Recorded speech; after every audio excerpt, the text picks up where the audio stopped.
You ask Tiger to solve. This deals with linear equations with one unknown. The final result is x equals 6. Let's solve it step by step.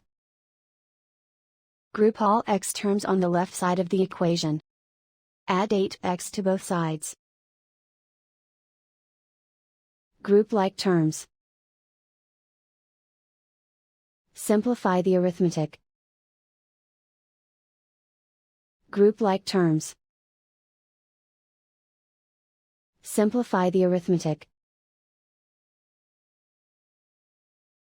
Group all constants on the right side of the equation.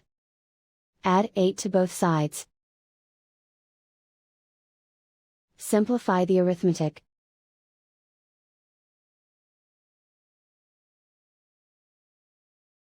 Isolate the x.